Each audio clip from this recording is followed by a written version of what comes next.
Maldoc rôtissant sur un feu ouvert. On a vu qu'il y avait un long payload dans la précédente vidéo. On va essayer de l'analyser. On va faire de la cuisine. Je vais présenter pour ceux qui ne connaissent pas Cyberchef, qui est un outil du CGHQ, qui est la cellule cyber. C'est le petit frère de la NSA pour les Anglais. Il y a le MI6, c'est les services extérieurs. Il y a le MI5, c'est les services intérieurs. Et on a la division cyber qui vient donner un coup de main aux deux, qui s'appelle le CGHQ. Et le bâtiment en forme d'œil. Œil voit tout, œil sait tout. Alors, dans la tâche précédente, on a vu que Max Kiddy avait été victime d'une campagne de spear phishing qui contenait également un document suspect.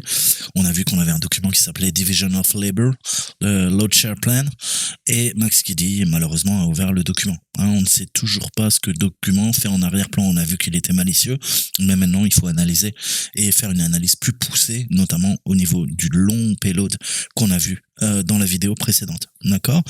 Donc, il y a MacBlue Forensic, qui est l'expert en forensique, et il va essayer de trouver les domaines vers lesquels le document malveillant redirige l'utilisateur.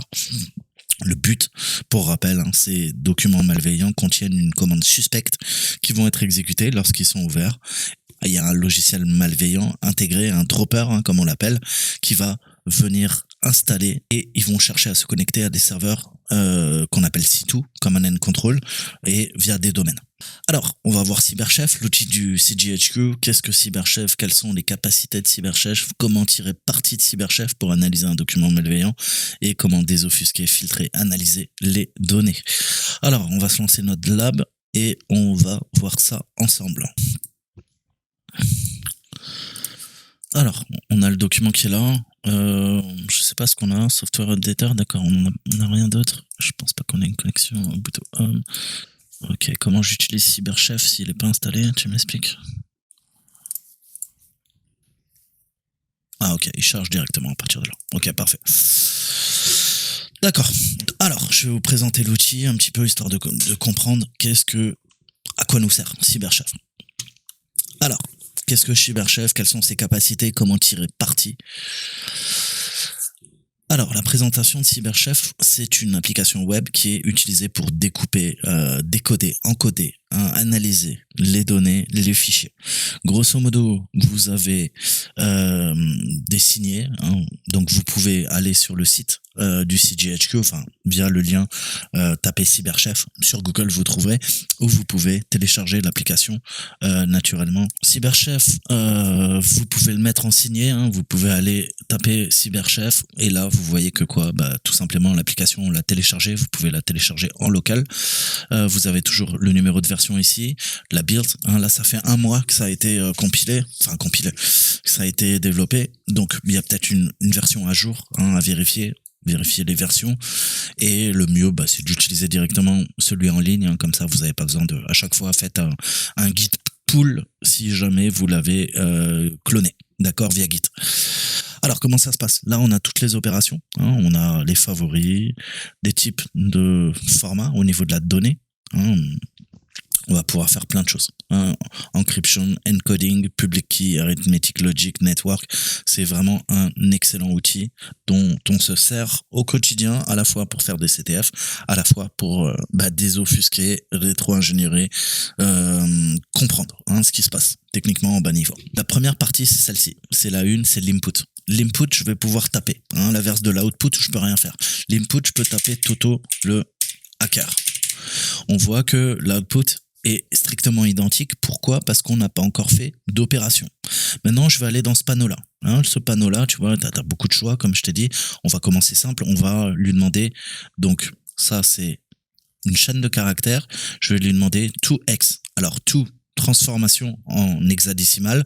Donc, on va décoder si je mets un from à partir de l'hexadécimal. Moi, j'ai pas envie de décoder, j'ai envie d'encoder. Donc, quand vous encodez, ça sera toujours 2.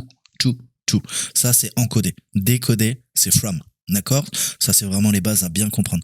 Donc, dans ce menu, vous avez beaucoup de choses. C'est Cyberchef, c'est le chef qui fait de la cuisine façon cyber.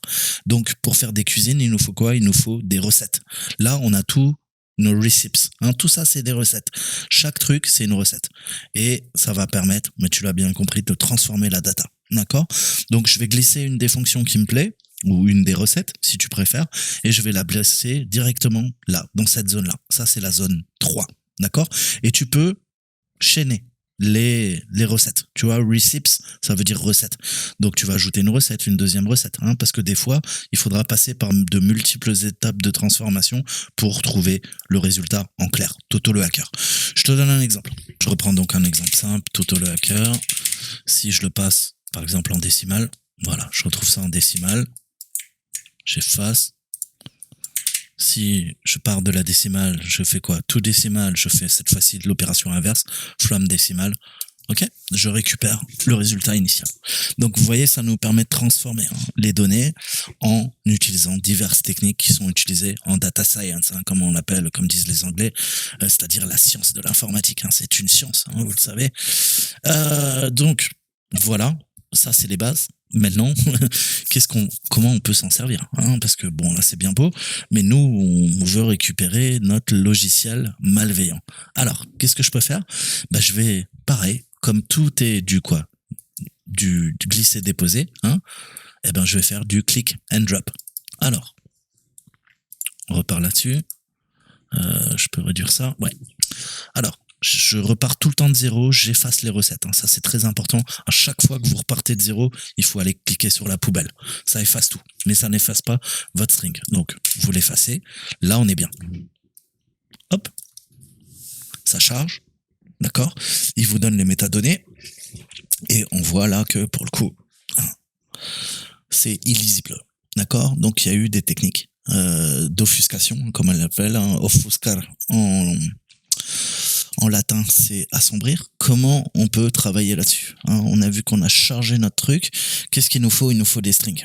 Non, rien à voir avec la photo précédente de ma miniature, de la vidéo précédente.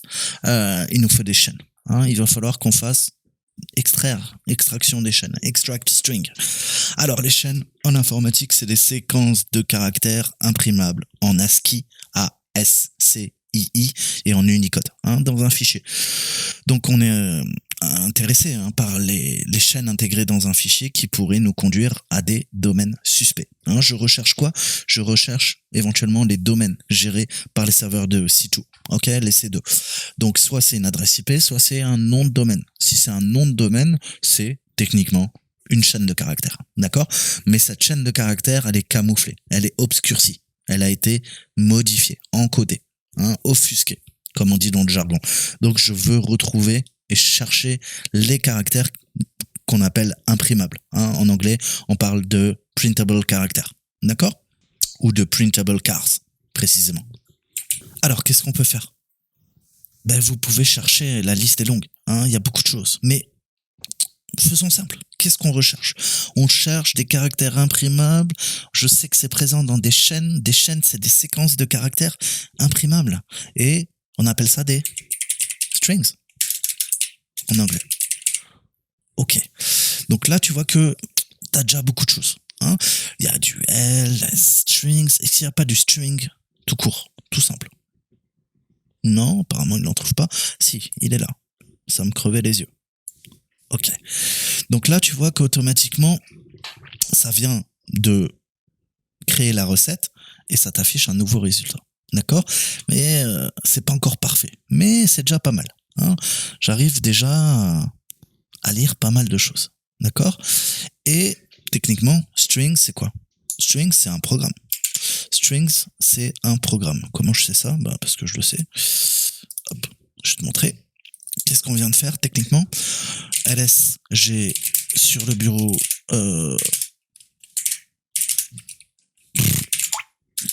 mon division. Bon, je vais pas l'exécuter, mais je peux faire un string sur division.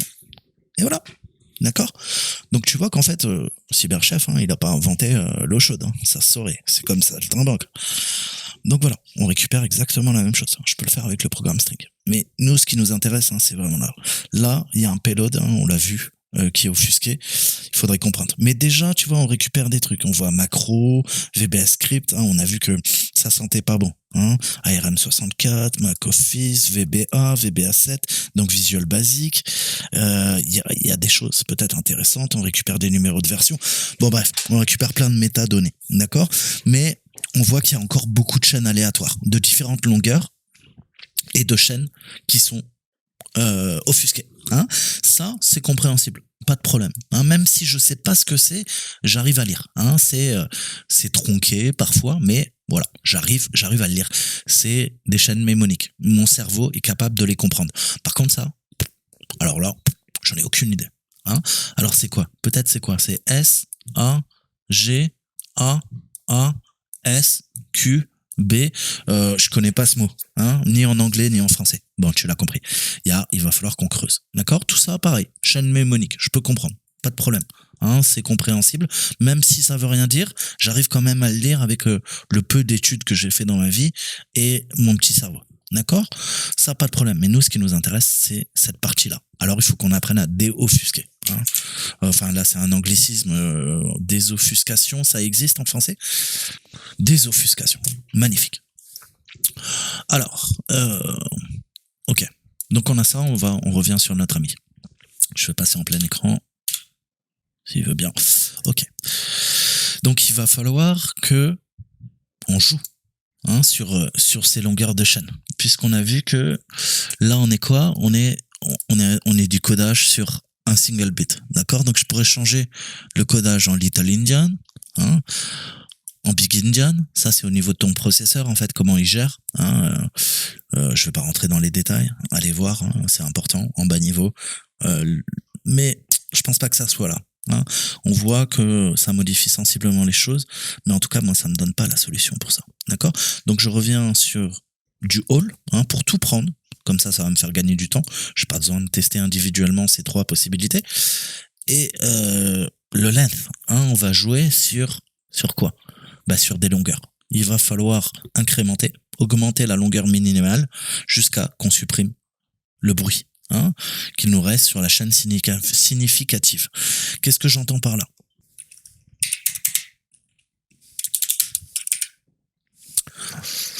Alors, je prends tous mes printable cars, je repasse en single byte, hein, pour tester, pour pas que ça floute, et je vais vous montrer.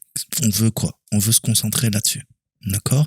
Donc, il faut que je retire ce qu'on appelle le bruit. Hein, techniquement, c'est tous les trucs qui ne m'intéressent pas, et je veux récupérer ma chaîne. Ma chaîne, elle commence où? Ma chaîne, elle commence là. D'accord? Et elle finit tout en bas. Non, enfin, pas tout en bas, mais voilà, elle finit ici. D'accord? Comment je peux faire? Bah, je vais jouer sur la longueur. On va jouer là-dessus, on va voir.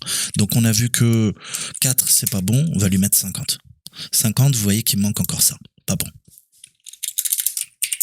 J'incrémente. 100, 150, 200. Toujours pas. 250. Pas mal. 260. Ah. Pas mal du tout. Pas mal du tout. Est-ce que c'est pas tronqué? Non, là, ça a pas l'air d'être tronqué. Ça a pas l'air non plus d'être tronqué. Est-ce que je peux quand même, hein, m'assurer et je décrémente? 259, ça passe. 258, ça passe. 257, c'est pas bon.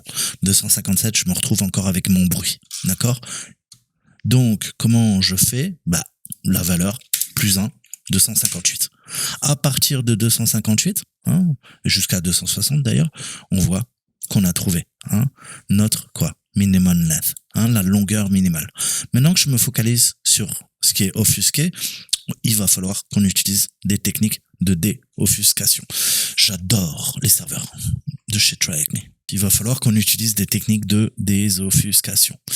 Alors, vous avez vu, il y a un pattern. Je vous ai dit, un pattern, c'est quoi? C'est un motif récurrent que tes yeux peuvent analyser. D'accord? On a vu qu'on a des chaînes aléatoires différentes en longueur et des chaînes qui sont obscurcies, hein, qui ont été offusquées, comme on dit en informatique. Donc, une fois qu'on a trouvé les chaînes de plus grande longueur, on continue à augmenter la longueur minimale jusqu'à qu'on supprime tout le bruit. C'est ce qu'on vient de faire. Maintenant, je vois qu'il y a des caractères, des patterns qui se répètent. Je t'ai dit, les attaquants, ils utilisent souvent des caractères aléatoires pour offusquer la valeur réelle. Là, qu'est-ce qu'on voit? Quel est le séparateur, le dénominateur commun de tout ça? Bah, c'est tout simplement ça. Hein, on voit que ce motif se répète constamment. D'accord? Donc, comme ces caractères sont communs à différents endroits, on peut utiliser des regex, des expressions régulières. D'accord?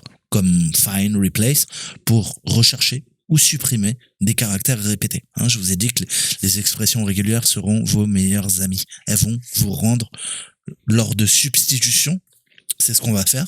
On va remplacer, substituer quoi? Grâce aux expressions régulières, un caractère par un autre. D'accord? Ok, donc ça c'est pas mal. Donc, qu'est-ce que je peux faire? Je peux rechercher mon find and replace. On a vu qu'on a différentes opérations. Je vais effectuer une recherche.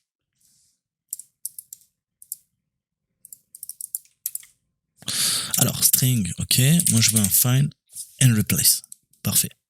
Je continue. Je retire pas ça. Sinon, je vais perdre toutes mes données. Première recette. Deuxième recette. On continue notre petite popote. Ok. Donc là, on a match global, si ça correspond de façon globale. Sensitive à la casse. Du multiligne, correspondance multiligne. Et do no match. Donc ça, c'est l'opposé, un do not match all, c'est-à-dire que rien ne doit correspondre. Ensuite, on a du find, on a no regex, alors on a des extended regex, on a du simple string ou on a du replace, d'accord, remplacé par quelque chose. Il y a un double, donc c'est pas bon. Ça, je peux pas l'avoir dans mon expression régulière, donc pareil, on bypass. Qu'est-ce qu'on fait? On voit que là, ça n'a pas vraiment réglé le problème, d'accord. Par contre, si je remplace quoi? Mon underscore par un backslash, bam, comme par magie, on y arrive. Donc, qu'est-ce que je lui dis? Caractère entre crochets, je vais utiliser un backslash, je vais échapper les caractères. Vous savez que le bypass, un échappement, on le fait généralement avec un anti-slash. D'accord? Je ferme. Je veux quoi? Mon expression régulière. Mon expression régulière, c'est mon backslash. Je l'encapsule entre mes crochets. Cependant là, j'ai déjà un crochet. Là, j'ouvre avec un crochet. Donc, j'échappe avec un autre backslash. Ensuite, je mets mon white space. D'accord? Pourquoi? Pour laisser un blanc, que ça soit plus lisible. Et après, je fais un backslash n. Backslash n, c'est un saut de ligne. D'accord? Si je retire ça, vous voyez que on arrive à lire, mais il y a encore cette histoire, tu vois, d'underscore. Donc, je lui dis, en gros, underscore, calme-moi, quoi. D'accord? Donc, vous comprenez la construction, en fait? Si je le retire, c'est pareil, mais c'est moins lisible pour moi. Qu'est-ce que je peux faire? Je le remets, je lui demande de sauter tous les underscores, en fait. D'accord? Donc ça, c'est vraiment important de comprendre tout ça. C'est très dur, les expressions régulières, mais vous voyez comment on transforme un document de plusieurs milliers de lignes et on arrive à le transformer. Alors, pareil, si je te montre, si je fais ça, qu'est-ce qui se passe? Pareil, je peux lire, mais le formatage est pas bon. D'accord? Donc, il nous faut notre saut de ligne. Là, c'est plus lisible. Et pareil, je t'expliquais, si je fais ça, ça marche aussi. Mais par convention, on a quoi? On utilise justement un échappement. Tu vois que ça marche, mais pour que ça soit bien interprété, on en met un deuxième. Donc littéralement sensible à la casse, tous, le line feed, notre saut de ligne, et on voit les différents matchs. Je repars. Qu'est-ce que j'aurais pu faire? J'aurais pu remplacer ça par ça. Foutre un underscore, vous croyez que ça marche ou pas? Si je fais un underscore, tu vois que ça marche aussi, en fait. Il y a plusieurs possibilités. Tu vois que là, ça marche aussi. C'est aussi fonctionnel. Donc, là, visiblement, on a quoi? On a un script CMD, PowerShell. D'accord? Donc, ça a été encodé, hidden, encode. Donc, voilà, déjà, ça devrait vous mettre la puce à l'oreille. Et là, qu'est-ce qu'on a? On a un très long string. Donc là, tu peux sauvegarder le fichier. Pareil, tu peux enregistrer les modifications que tu as faites. Ça, c'est le côté positif. Ok, donc là, j'ai mon input. Et là, je sais qu'il y a de fortes chances que ça soit encodé en base 64. On va tester.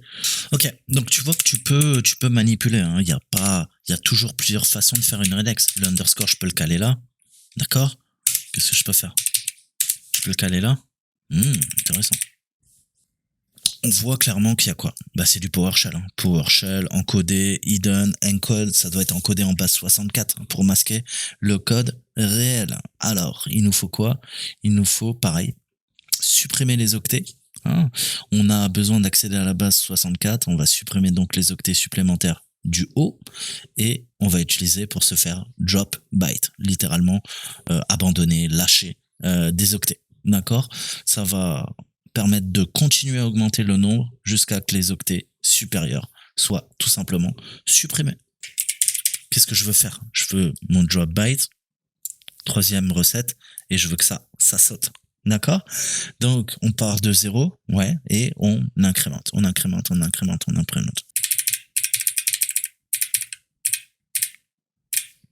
123, 124. D'accord? Pareil. On a notre payload, j'ai ce qui m'intéresse. Maintenant, ça, bah, il va falloir le décoder. Donc, quatrième recette, il nous faut quoi? Décoder en base 64. Donc, from, non. To, je veux encoder en base 64? Non, je veux décoder. Donc, from. Ok. Donc, on commence à arriver à lire cette variable, refactory, blablabla, blablabla, blablabla. C'est pas encore parfaitement lisible. Ça peut être dû à quoi? Si j'arrive à lire, mais il y a un problème au niveau de mes réglages. Si je descends, on a quoi? On a l'alphabet. Donc, vous voyez là, par step, vous pouvez passer d'une étape à une autre pour voir la transformation.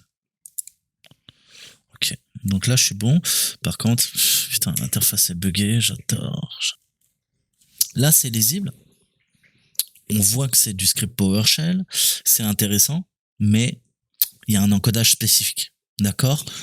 Le PowerShell, par défaut, c'est en UTF-16LE. Donc, c'est un type d'encodage. Hein, vous savez que le plus utilisé, alors on va dire que c'est l'UTF-8, hein, mais il y en a plein d'autres.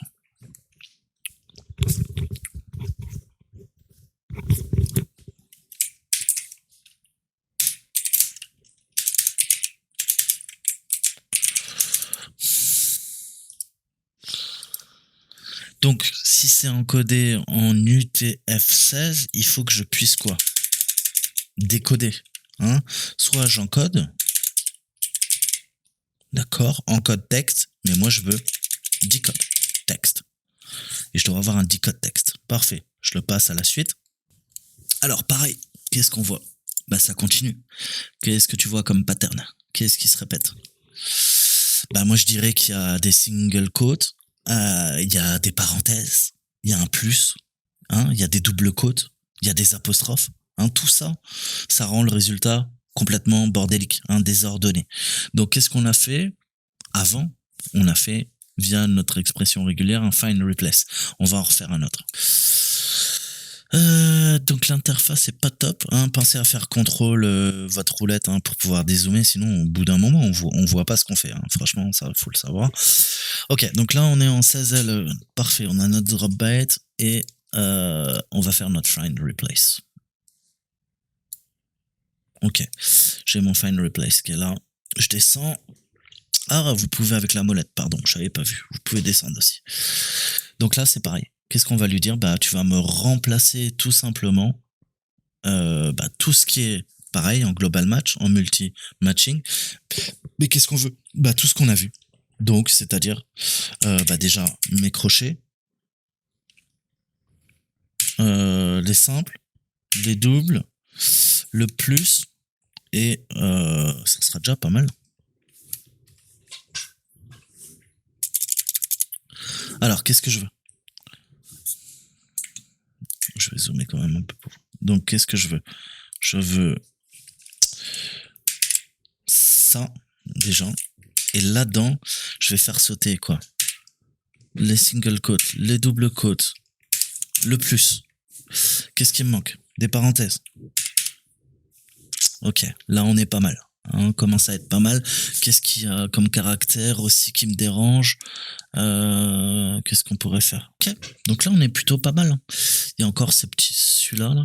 Je sais pas pourquoi il veut pas me le taper. Voilà. Et là on est bon. D'accord.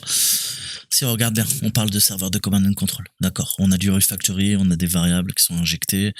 On a quoi? Et là, intéressant. Il y a un CDN Bandit Yeti. Le CDN, quoi, il distribue du contenu. Ah. Et tu peux récupérer un fichier super sympa dans Files qui s'appelle mysterygift.exe. Ouais, t'as compris que c'est la charge utile. Et après, il y a quoi?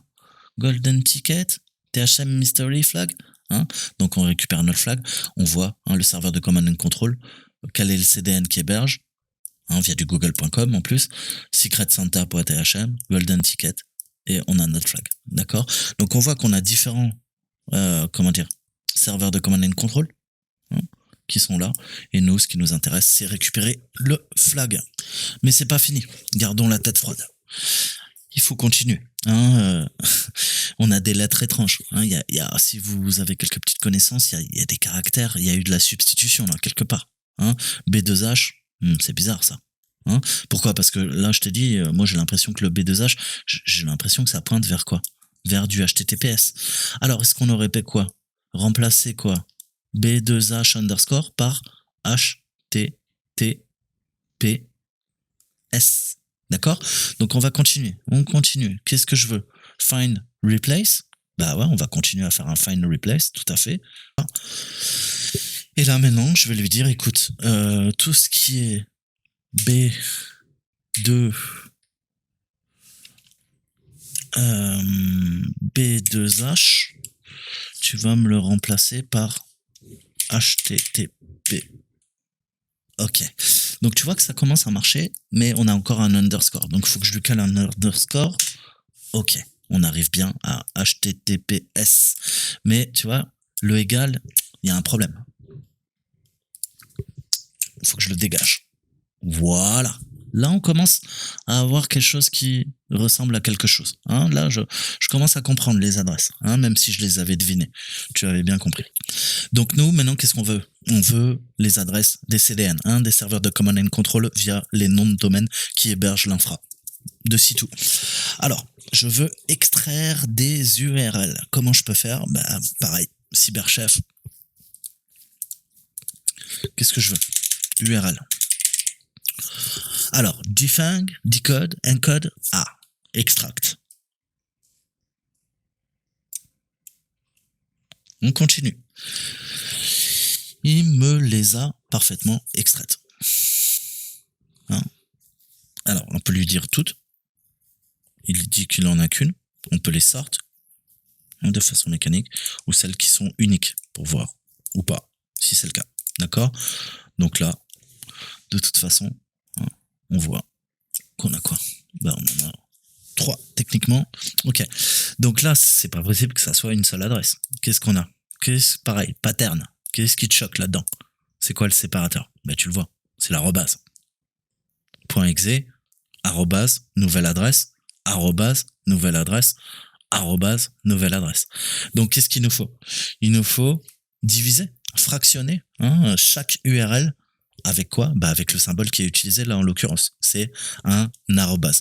Alors, comment on dit en anglais diviser, couper en morceaux, c'est to split. Je vais faire un split. Et là, on a notre split delimiter. Mais moi, mon split delimiter, c'est pas ça. Mon split delimiter, c'est arrobase. Parfait. Alors, là, c'est parfait. Tu vois, là, je peux envoyer ces 4 adresses. Mais qu'est-ce qu'on a vu? On a vu que ces adresses, elles sont malicieuses. Alors, pour protéger, quand on fait de l'analyse forensique, quand on travaille en blue teaming, quand on transmet des adresses malicieuses, qu'est-ce qu'on fait? On fait ce qu'on appelle du defang. Alors, on l'a vu,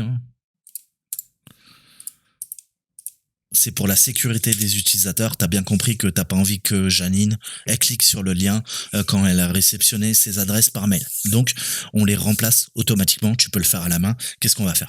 HTTP va devenir. D'accord? Et vous allez le voir tout le temps. C'est des techniques en SOC. D'accord? HTTP et HTTPS. C'est des techniques qu'on utilise en SOC, c'est des techniques qu'on utilise en blue teaming. Ça évite que ça soit interprété et que ça devienne un lien hypertexte et que toi, comme un gros con, tu cliques dessus et tu te fasses pirater. D'accord? Ça, c'est le defang. Et si t'as suivi, t'as des yeux qui sont bioniques.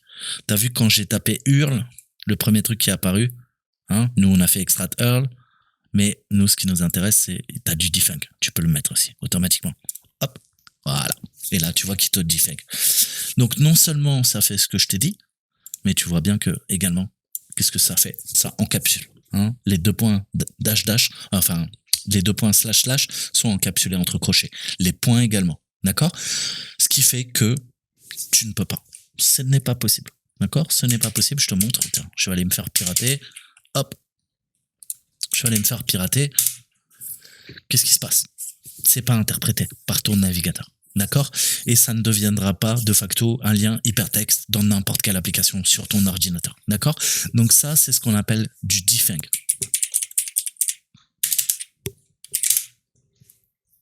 D'accord? Je sais même pas comment le traduirait littéralement. Dégriffer. D'accord. Rendre inoffensif. D'accord? Neutraliser. Voilà, c'est le terme approprié. Vous voyez, ce plat, notre petite popote, notre recette, c'est ça. C'est ça, mais j'ai besoin de quoi? J'ai besoin d'une recette. Qu'est-ce que de l'algorithmie? L'algorithmie, c'est faire de la cuisine en informatique. D'accord? Qu'est-ce qu'un algorithme? C'est une succession de petites étapes qui me permet de faire un plat savoureux à la fin. C'est mon programme. L'art de l'algorithmie, c'est faire de la cuisine. C'est faire de la popote, de la bidouille. D'accord? L'algorithmie, c'est divisé en des étapes très simples pour résoudre un problème complexe. C'est exactement ce qu'on vient de faire ensemble. D'accord? On a utilisé l'algorithmie pour solutionner un problème qui était complexe. Et ce problème, il est quoi? Solutionné en 8 ou 9 étapes. Hein? Je te montre mes steps. Qu'est-ce qu'on a fait? On a fait un string, ensuite on a fait un find and replace, deuxième opération. On a fait un drop byte, troisième opération. Un from base, quatrième opération. Cinquième opération decode. Sixième opération, notre ami find replace. Un autre. Ensuite, extracteur, split. D'accord? Et enfin, notre defang. Donc, c'est ces successions d'étapes qui permettent de décrypter les adresses. D'accord? Donc voilà, c'est exactement ça en fait. Alors, on va répondre aux questions et on en aura fini. On nous dit quelle est la version de CyberChef qui est sur la machine. Bah, tu l'as là. C'est la 9.49.0. Combien de recettes ont été utilisées? 10, précisément. Hein, si on remonte, 1, 2, 3, 4, 5, 6, 7, 8, 9 et 10. Le defang la 10e.